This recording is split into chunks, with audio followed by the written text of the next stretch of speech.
Hi friend, नमस्ते सगळ्यांना. तर आता बघू शकताय मी आज काय बनवणार आहे. तर मी आज गेले होते मार्केटला. तर मी मार्केटहून आज काय आणलंय ती बघू शकताय तुम्ही, आणि मी काय बनणार ती पण बघू शकताय तुम्ही. पण नक्की ट्राय करून बघा. तर मी चला दाखवते तुम्हाला मी काय बनवत आहे ती.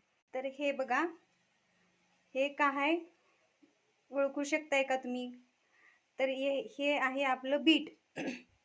हिच्यानं पण रक्त पण वाढते, डोळ्याला पण चांगलं असते आणि खूप चांगलं असते बीट खाल्लेलं. कुणाकुणाला ह्याचं ज्यूस आवडत नाही, कच्चं बीट खायला आवडत नाही, कडू लागत असते, त्याच्यामुळं कुणी ह्याला जास्त खाऊ शकत नाही. तर तुम्ही ह्याचा एक उपाय करू शकताय. तर तुम्हाला मी दाखवते मी काय करणार आहे. हे बघा, मी ह्याच्यामध्ये खूप सारं तूप घातलेलं आहे आणि ह्याच्यामध्ये मी ही बीट घातलेलं आहे आणि ह्याचा मस्त आपण हलवा बनवून घेऊ. तर हे हलवा असं लागतंय, ते गाजरापेक्षा खूप छान हलवा लागतंय. हे तुम्ही पण नक्की ट्राय करून बघा.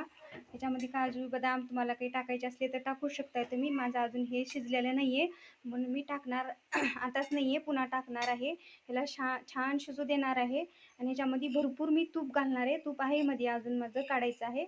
भरपूर तूप घालणार आहे. मग तूप घालून चांगलं असं जसं आपण गाजराचा हलवा बनवता तसं तुम्ही बनवू शकताय ह्याला.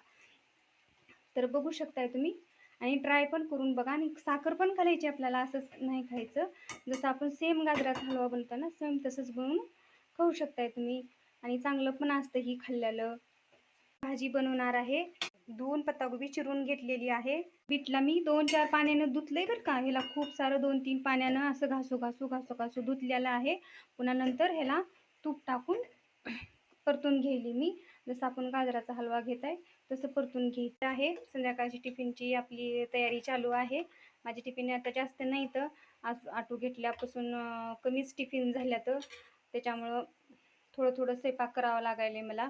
तर बघू शकता हे गाजराचा हलवा, बीटचा हलवा असं तयार झालेला आहे. तर मी ह्याच्यामध्ये दूध, काजू, बदाम घालून घेतलेला आहे. तर हे काजूचा पण बदामचा पण कलर ही असा झालेला आहे. तर बघू शकता ह्याचा कलर सुद्धा असा झालेला आहे. तर खायला खूप छान लागले. तर आम्ही तिघांनी तर ह्याला खाऊन पण बघितलेलं आहे. तर मुलांनी खाल्ल्या, तर मी थोडंसं 1 चमच ट्राय करून बघितले, तर खूप छान लागलं. तर तुम्ही पण ट्राय करू शकताय. तर नंतर मी बनवत आहे मेथीची भाजी. तर मेथीची भाजी आम्हाला सगळ्यांना खूप आवडते. तर शेंगदाण्याचं कूट घालून तर मी आज मेथीची भाजी बनवत आहे. तर फक्त मी तेलामध्ये फ्राय करून शेंगदाण्याचं कूट घालून टमॅटो घालून घेणार आहे, कारण की मेथीची भाजी आम्हाला सगळ्यांना खूप आवडते. आणि मेथीची भाजी आम्हाला बनवायला असं होत नाही की डाळ घालून बनवावं लागते ना, टिफिन असल्यामुळे तर डाळ घालून बनवायला लागते. नक्की व्हिडिओ बघत जावा आणि कमेंट करून सांगत जावा की नवीन नवीन रेसिपी आम्ही टाकत असते कधी कधी.